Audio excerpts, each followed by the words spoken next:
Hello and welcome back to STARNES'S storeroom.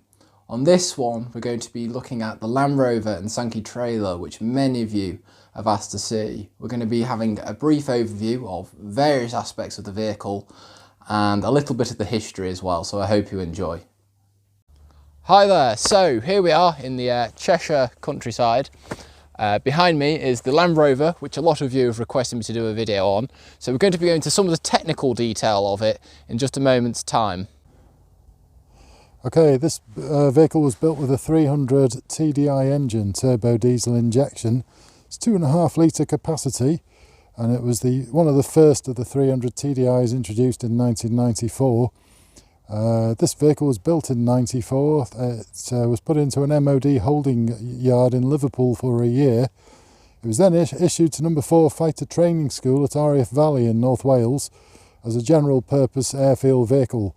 So it's not built as a combat vehicle. It's built a bit of a mixture of specifications really, partly civilian, partly military.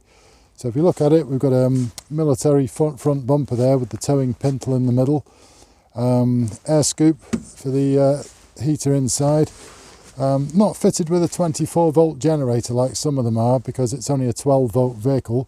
4-cylinder, still a Rover engine. You can trace it back to the original 1948 Rover engine, but this is really the last of the line. After this they went to the TD5, which I don't really like. It's too electronic. This is the last of the non-electronic engines. It's pretty good on the juice, about 30-32 miles per gallon. Walking around then, we have off-road biased tyres, which is useful for the kind of work I put the vehicle to. Quite a lot of military shows. We end up in muddy environments, and I've yet to get the thing stuck. Permanent four-wheel drive, as all Land Rovers are after the series range finished. We have one-piece aluminium doors with windy handle windows. Earlier ones had the sliding window, but for the Royal Air Force they didn't want any drafts, so they put a solid window in.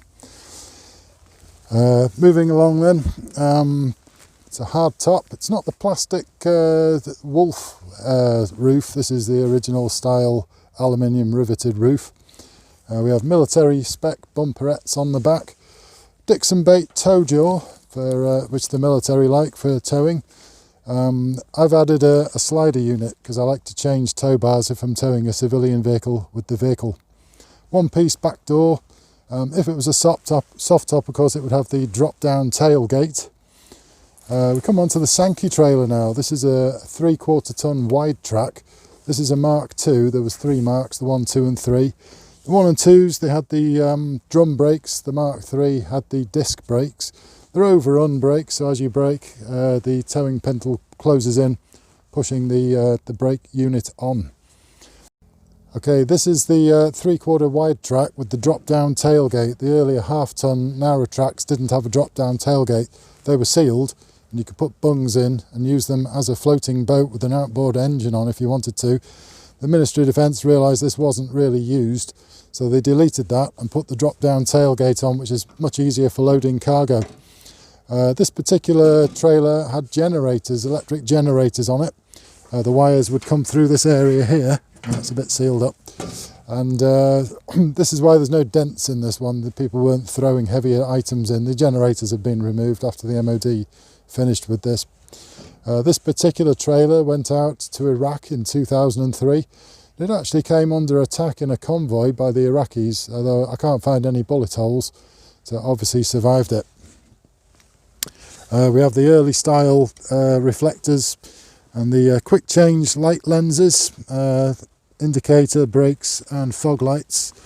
A towing pintle. The earlier Sankeys had the tow jaw as per the vehicle, and you could make a train of trailers if you needed to. Okay, so that's a little bit of detail on the Land Rover. Eventually we'll go into a little bit more in the future, but I think it's now time to return to base.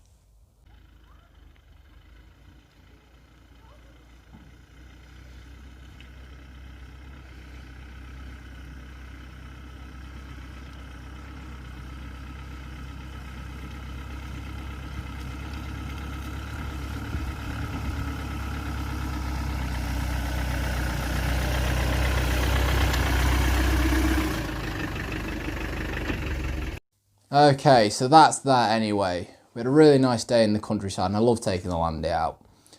If any of you guys have military vehicles or you want a military vehicle, definitely put that in the comments section. I'd be really interested to hear it. And until then, I will see you guys on the next one.